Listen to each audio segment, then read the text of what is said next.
ಪಾಪಿ ಪಾಕಿಸ್ತಾನದ ಉಗ್ರ ಮುಖ ಬಟಾಬೈಲಾಗಿದೆ. ಉಗ್ರರ ಅಂತ್ಯ ಸಂಸ್ಕಾರದಲ್ಲಿ ಪಾಕ್ ಸೈನಿಕರು ಭಾಗಿಯಾಗಿದ್ದಾರೆ. ಪಾಕಿಸ್ತಾನದ ಅಧಿಕಾರಿಗಳು ಪೊಲೀಸರು ಹಾಜರಾಗಿ ಅಂತ್ಯಕ್ರಿಯೆಯನ್ನ ಗೌರವಯುತವಾಗಿ ನಡೆಸಿಕೊಟ್ಟಿದ್ದಾರೆ. ಇದರಲ್ಲೇ ಗೊತ್ತಾಗುತ್ತೆ ಯಾವ ಮಟ್ಟಕ್ಕೆ ಪಾಕಿಸ್ತಾನದಲ್ಲಿ ಭಯೋತ್ಪಾದನೆಗೆ ಉಗ್ರರಿಗೆ ಪ್ರಚೋದನೆ ಕೊಡ್ತಾ ಇದ್ರು, ಉತ್ತೇಜನ ನೀಡ್ತಾ ಇದ್ರು ಅಂತ. ಪಾಕಿಸ್ತಾನದ ಅಧಿಕಾರಿಗಳು ಪೊಲೀಸರು ಕೂಡ ಉಗ್ರರ ಅಂತ್ಯಕ್ರಿಯೆಯಲ್ಲಿ ಭಾಗಿಯಾಗಿರೋದು.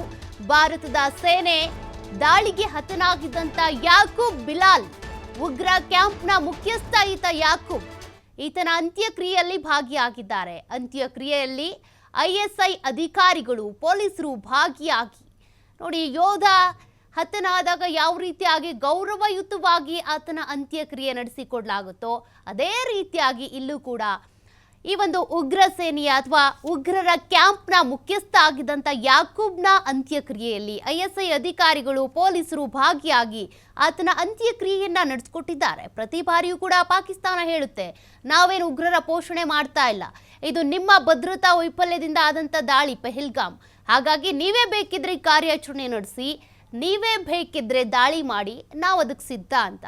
ನಾವೇನು ಪಾಕಿಸ್ತಾನದಲ್ಲಿ ಉಗ್ರರ ಪೋಷಣೆ ಮಾಡಲ್ಲ ಅಂತಿದ್ರು. ಇದರಲ್ಲೇ ಗೊತ್ತಾಗ್ತಾ ಇದೆ ಒಬ್ಬ ಉಗ್ರ ಹತನಾದ ಸಂದರ್ಭದಲ್ಲಿ ಆತನ ಅಂತ್ಯಕ್ರಿಯೆಯಲ್ಲಿ ಯಾವ ರೀತಿಯಾಗಿ ಪೊಲೀಸರು ISI ಅಧಿಕಾರಿಗಳು ಭಾಗಿಯಾಗಿದ್ದಾರೆ. ನೋಡಿ, ಆ ದೃಶ್ಯಗಳನ್ನು ನೀವು ಗಮನಿಸ್ತಾ ಇದ್ದೀರಾ.